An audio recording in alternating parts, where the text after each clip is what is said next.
Is traditional metal making a comeback? We'll find out on this edition of Chris Akin Presents.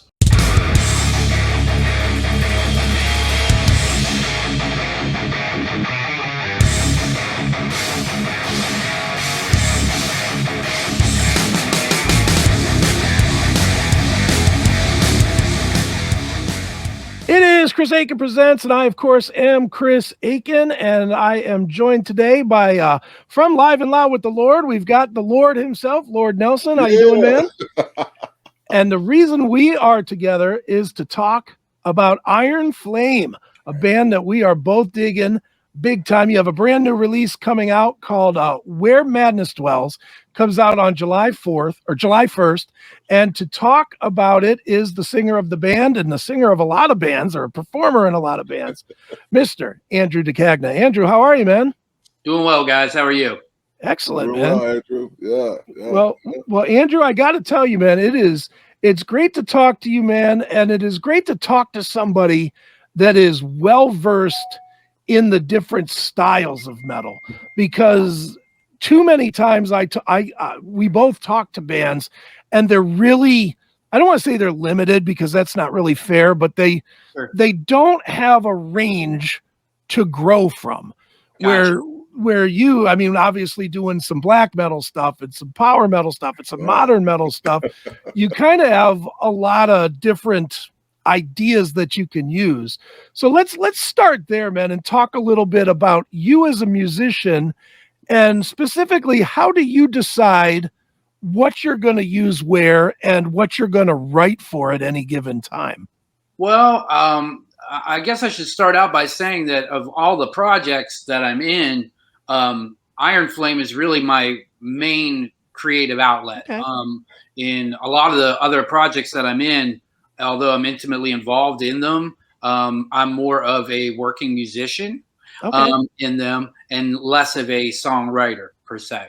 Mm-hmm. So, Ironflame is my main creative outlet, as it were. But, first and foremost, I'm a 46-year-old kid, man, that grew up listening to heavy metal just like everybody else. And I went through my phases like I think everybody else did. I started out with Iron Maiden and Sabotage and Halloween and Queensryche, and then discovered thrash and went on to Metallica and Anthrax and Overkill and Nuclear Assault, and then then death metal came, and then I discovered all the Scandinavian death metal bands and all the Floridian death metal bands, and I got obsessed with all that stuff. Grindcore came out, and I got obsessed with that. The second wave of black metal came out, and then I was obsessed with that. So, I went through all these phases as a metalhead, and every single one of them has influenced me in one way or another, and I still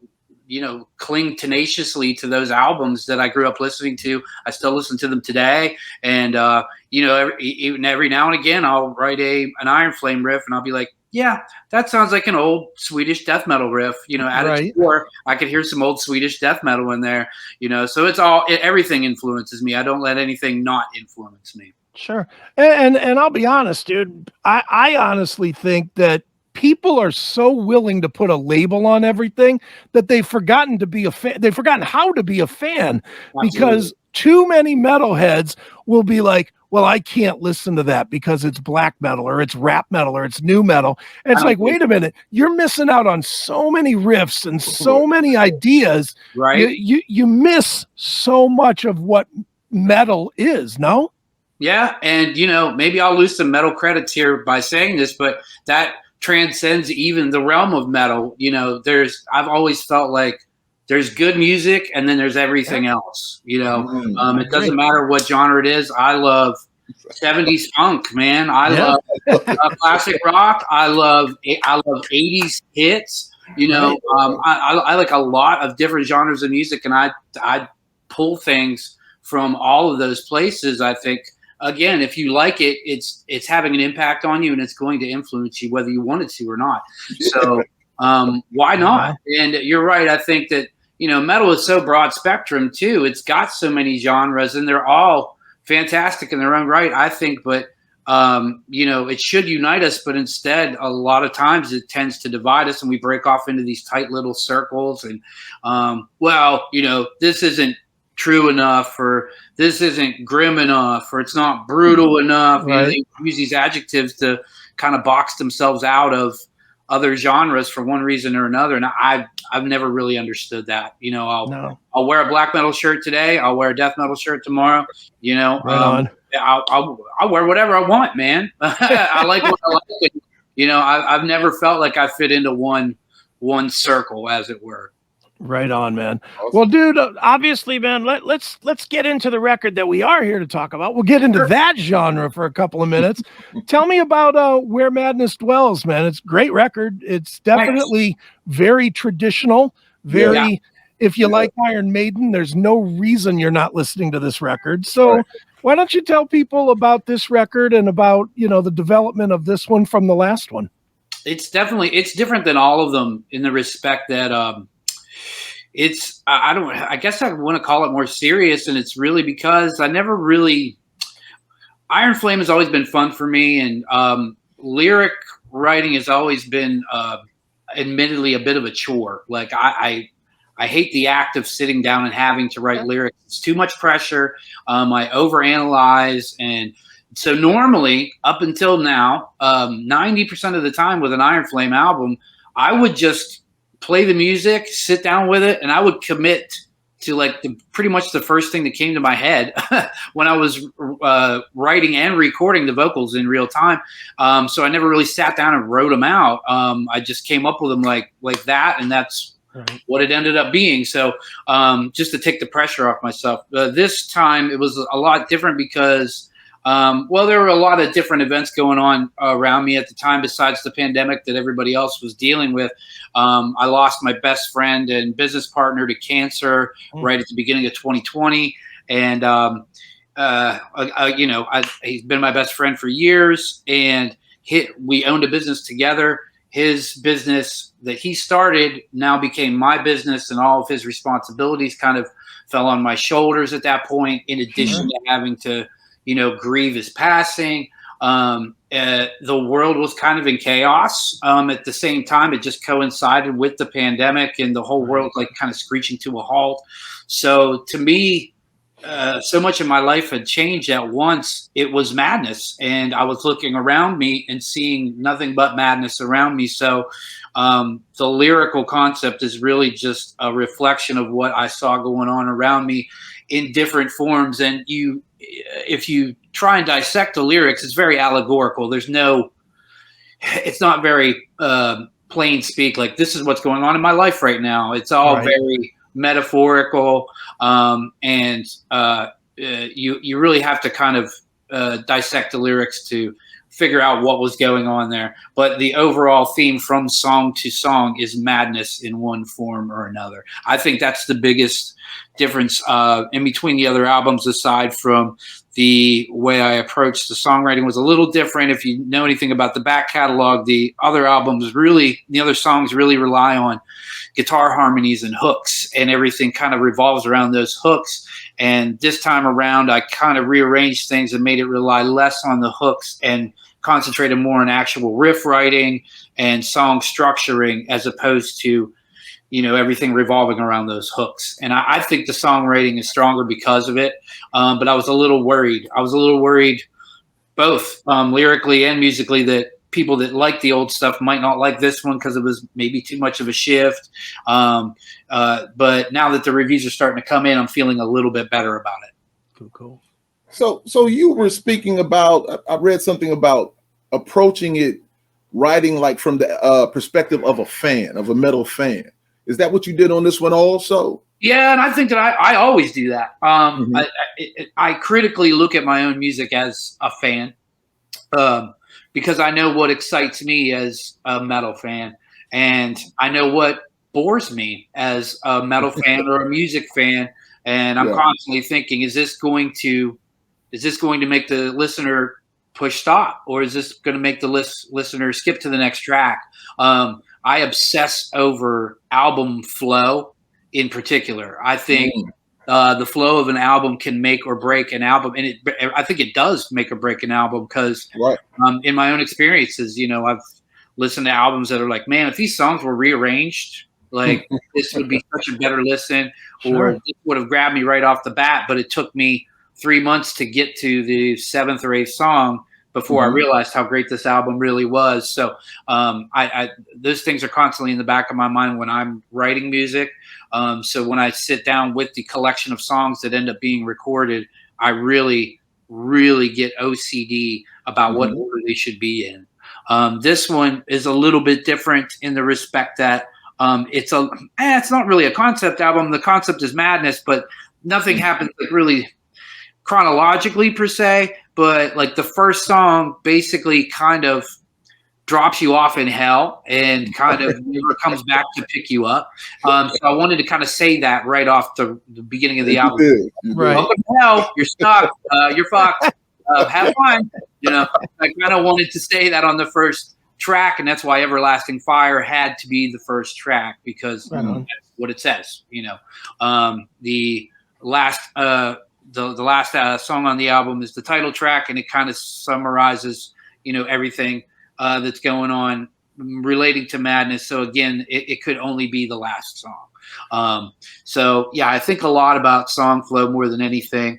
I wish more bands would. Amen. Well, what was cool is that when I was listening to it, when Chris gifted me this album, and I sat with it and I just listened to it, and I was just like, man, it really took me back. It took me back to those days of Iron Maiden. It took me back to that time. I'm a very visual person, so I was back there again, and I was just like, man, nice. I want to let you know something. It's just a statement of mine. I believe that you are so in the pocket with your singing. Amazing. I love it. I was just like, you had me. And then your bandmates, they're in the pocket also. So the orchestration, man, you guys are it's just together so well. I was just like, man, I am enjoying this so much. Well, thank you very much, man. I appreciate that. And I know the feeling that you're talking about.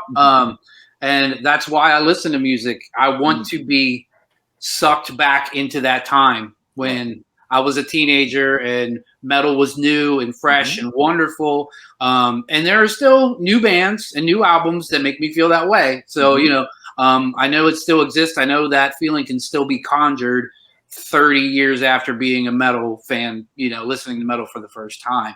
I know that could still happen. So to hear it from someone I don't know, to say that I evoked that feeling in you is the highest compliment I could ever receive, man. So thank you, Lord. I appreciate it. Definitely right beautiful job, bro. Beautiful thank you job. very much. Right on. Well, Andrew, I do have to ask you, I know the bio says, and we're talking about influences and old school, and Iron Maiden's coming up a lot, which it's very obvious. Iron Maiden is there. It was the first. But the bio says Dickinson, and I hear that. I mean, I certainly can hear that on some level. More to the fact, though, for me, listening to it and going back and listening to some of your older catalog, I think you're worshiping at the altar of Steve Harris. I mean, just the rhythms to this are, you pull a song like Under the Spell as an example, very gallopy, very Maiden-esque, very Can I Play with Madness era sound. So how important is Steve Harris, maybe not as a player, but as a writer and a composer to you? Well, I mean, he's not the sole songwriter in Iron Maiden, but he probably is the most prolific songwriter in the band. So, and for Iron Maiden, my love for Iron Maiden is, the vocals are only this much of it, the music is the entirety of it. And, whether as much as I loved Dickinson or Deanna's vocals, if the music wasn't there to keep me listening, then it's all for naught. Like, the music is just as important, if not more important, with Maiden as far as my love goes. They were the ones that made me fall in love with and actually kind of normalize guitar harmonies. From that point on, they kind of spoiled it for every other band, because if there weren't, awesome, intelligent guitar harmonies going on, I was like, well, what's this got to offer? Of all the genres of music that I like, the one like common thread that has to run through it is melody and or harmony. I think it all kind of revolves around that. And if it doesn't have that, then I'm out the door, man. I'm moving on to something else. Yes. So, and they have always prioritized that. Steve in general has always prioritized that. Steve has always, what has amazed me constantly over the years with Steve is his ability to take song structures that he's done again and again and again and again and again, and somehow make them fresh and not stale each time. I from a musician standpoint, I could sit back and listen. I'll be like, yeah, I know in my mind exactly where these riffs are being played. Like, I don't need to sit down with a guitar to know where these riffs are, but it doesn't sound like Number of the Beast Part 21, you know. Somehow it just sounds fresh, and it sounds innovative and new again every single time, and I still get that same feeling every time. He just knows what buttons to push on my soul, at least, to create that feeling every single time. That I think is probably one of the hardest things to do as a songwriter, is to keep the identity of your band going for decades at a time and still create something fresh every time. Right on. Really challenging. Sure. It is, man. Well, and Andrew, I'm always curious for bands that play traditional metal, like you're doing here with Ironflame. The hardest thing I think you have to overcome is that it's not trendy anymore here in the States. Exactly. Very much. So with that said, how do you find an audience for it? Because it's just not, you would do much better if you were doing screamo or cry metal or whatever they're calling that today, but that's not what you want to do. You're focusing more on what you want to do versus what the masses are looking for. So where do you look to find the audience?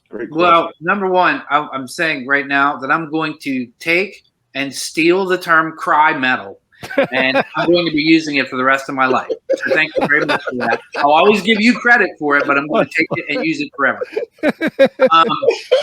I've been playing live music in the States in one form or another in different bands for, my entire adult life. So I've seen it ebb and flow, and I've seen it rise and fall. And yeah, you're right. Traditional heavy metal has been, I don't want to say a bad word for a very long time here. It just hasn't been a very cool word for a very long time here. But I will say, since Ironflame's inception in 2016, that it has begun to rise again in popularity. It hasn't peaked yet. I don't even think it's even close. The main difference between here and European markets, Japanese markets, and just markets outside of the U.S. is trendiness.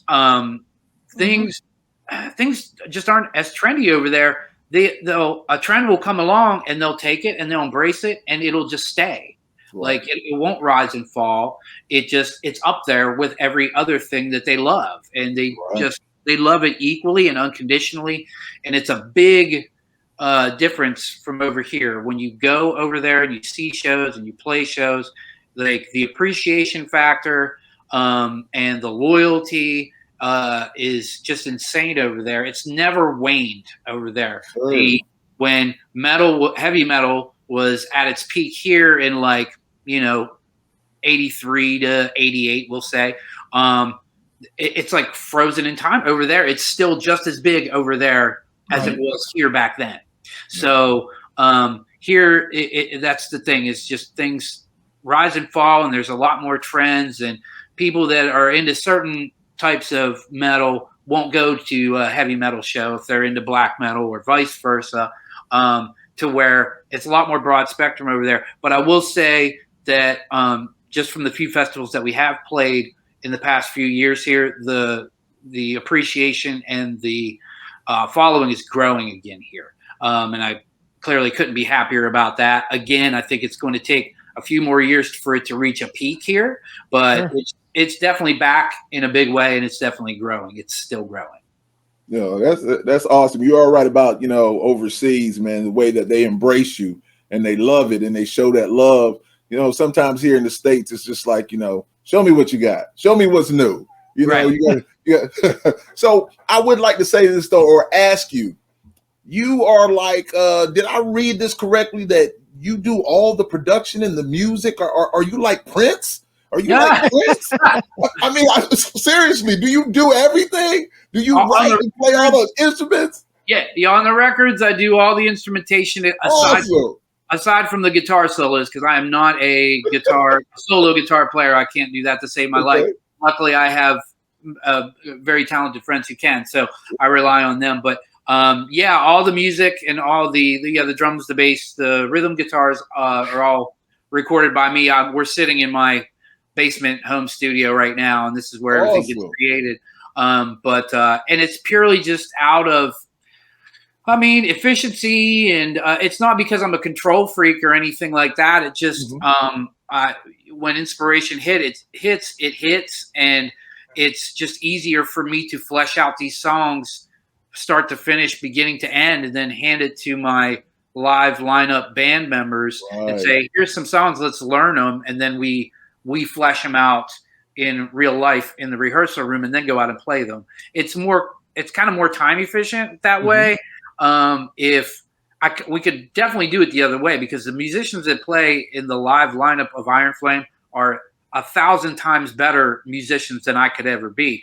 But if we did it that way, and I wrote the songs or demoed the songs and then handed it to them, and then we went into the rehearsal room and got all the screws tightened down, and then went back into the studio and recorded it for real again, it would just add probably another 9 months onto the process of creating and recording an album. And why?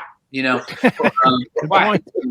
So the only thing I am a kind of a control freak about is putting out music somewhat consistently, and not sitting on my rump for too long with one album before I present another album. Right on, man. Well, dude, I did want to ask you about black metal for a second here, and I'm going to make a statement. You can tell me I'm full of shit, and that's fine. But the last 5 or 6 years, for me anyway, watching it, and I can't play anything, but watching it, black metal to me has become very much a parody of itself. And I think that because of 2 reasons.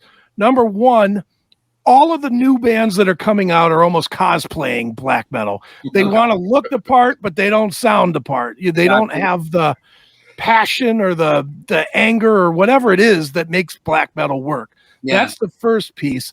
And then the other piece to me is the media attention that movies like Lords of Chaos, as an example, gives this ridiculous, false, well, we're going to kill everybody and we're going to take a piece of their skull, and that's going to make us fierce. And, it presents this ridiculous false narrative to where now black metal, what it was, which was that escapism from death metal without escaping the heavy, has now become this clown show of sorts for a lot of bands.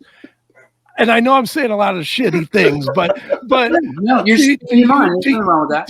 Do you see? Well, let me ask it another way. How do you see the scene today, and do you see it as serious as, I don't know, the days when we first got Cradle of Filth, and Bork Nagar, and those types of bands when they came out? Well, don't take my opinion as 100% valid, because admittedly, I do not have my finger on the pulse of what comes out year to year. I rely on friends to turn me on to bands. I'm woefully inept at, keeping up with all the music that's constantly coming out. And admittedly, with black metal too, all those genres that I worshipped back in the day, I still do. But like I said before, I cling tenaciously to those old albums, and I'm not really hip. Like, I heard the new Cradle of Filth like a month ago or something, and it seemed like a really cool return to form. But the things you're talking about with like Lords of Chaos was a movie that is a outside observationalist kind of dramatic movie loosely based on real events that actually happened 30 years ago, you know. So we're talking about, that movie in particular is talking about what I consider the second wave of black metal, which is the wave that I grew up with and liked, but I never really cared about like a lot of those kind of bands, like Burzum. I was never a Burzum fan. I was never a Mayhem fan. Right. I liked Dark Throne when they were a death metal band. I like Dark Throne. I like Dark Throne's first album. I really like that. But when I really like certain black metal bands. Let's put it that way. Well, you said Bork Nagar, the first handful of Bork Nagar albums I loved. Early Dimmu Borgir albums I loved. I was particularly a fan of the more melodic and the more I want to say pagan or folk style of black metal, like Ulver. The first few Ulver albums worship that. The first handful of Abigor albums. I don't know if you ever heard of a band called Abigor from Austria, but they're probably my all-time favorite black metal band. Okay.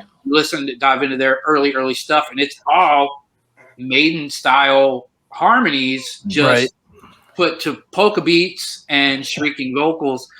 So my scope on black metal, I guess you definitely can't take it as super valid. And really, when you think about it, at least back then, I remember, friends of mine that weren't into black metal when I was getting into it, and I was, low key trying to turn my friends onto a couple of bands. They were just like, but this is kind of a joke, right? Like, like you just said, it's kind of a parody of itself, right? Look, they got Kiss makeup on, and they're in the woods, and they're holding up, swords, and they're howling at the moon. Like, what is that? I mean, it's kind of from an outside perspective, could have always been perceived as a parody of itself, I guess. I don't know. And then there's a lot of bands that are considered black metal that don't have any of the imagery. They don't sing about any of the common themes.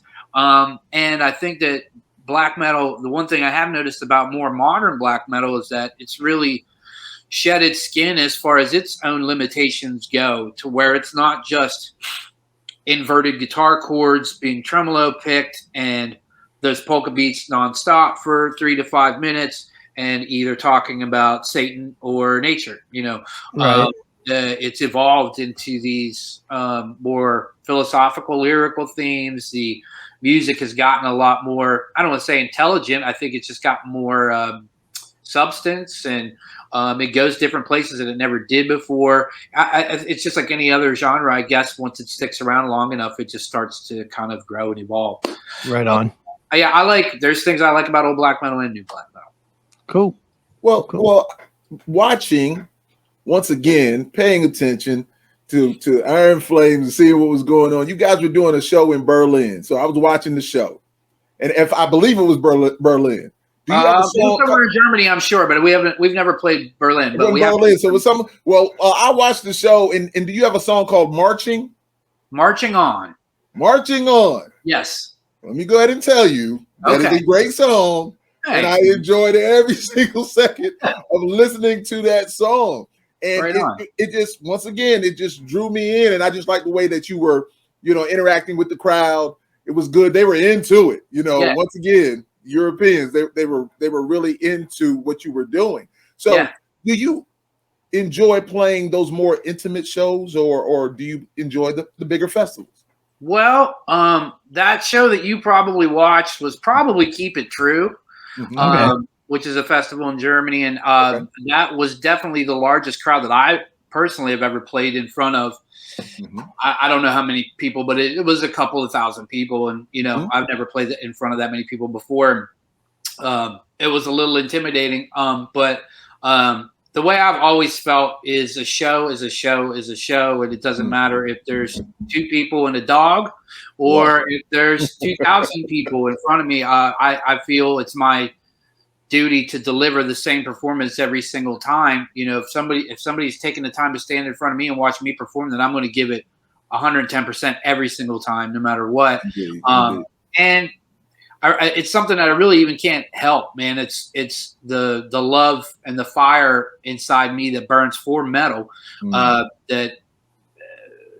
that makes me perform the way that I do. I can't help it. Like, it wouldn't matter if I was sick or in a bad mood or if I was on top of the world. Like, I do the same thing on stage no matter what, because I'm possessed by the spirit of metal. Yes, yeah.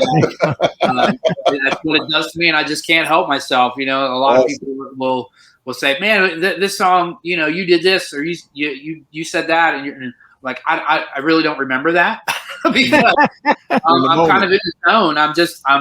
I'm in the metal zone, man, and I'm not really conscious of what's going on. You know? Right on.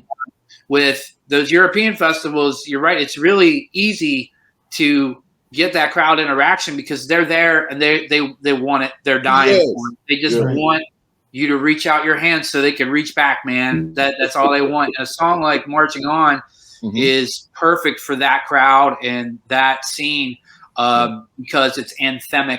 You know, it's you're rising up the troops, you know, right. You're getting people excited. And it's something that's easy to remember. It's repetitive. You can get people to raise their fist and chant to it. And that's what people want to do. They want to forget about their lives for a while, and they want to feel like the crowd of people that's surrounding them are all on the same page and they're there for the same purpose, and they're all feeling the same thing at the same time. Yeah, absolutely, man. Great job. Thanks. Absolutely. Well, dude, there's no way to not feel it if people check out the brand new release from Ironflame. It is called Where Madness Dwells. It's out on July the 1st. People should be ordering it now. Where should we send people to order it now, to pre-order it? And I think you can pre-order it on High Roller Records website, which is highrollerrecords.d. In the States, if you don't want to pay for the overseas shipping, when it comes out, we will have it in hand the day of the release, and it will be available on our Bandcamp page, which is ironflame.bandcamp.com, and you can order it from there. All right, and buy it on a Friday so they don't pay any fees. Ooh, bonus. There you go. Well, one more time, the album is called Where Madness Dwells. It's out July 1st. It is Ironflame. And Andrew, thanks so much for joining us here on CHRIS Akin Presents. Thank you, bro. Thank you, guys. I appreciate the opportunity to speak. Thank you so much.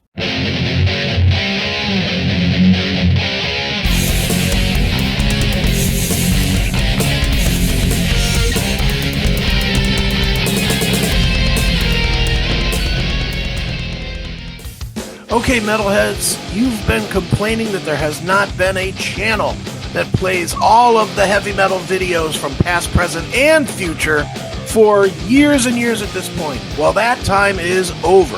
Heavy Metal Television is back. HeavyMetalTelevision.net is the website. Go there. You can see videos playing 24/7, 365, all the time, all the best from the old school, the new school, and everything in between. Check it out, HeavyMetalTelevision.net. It is where the metal is.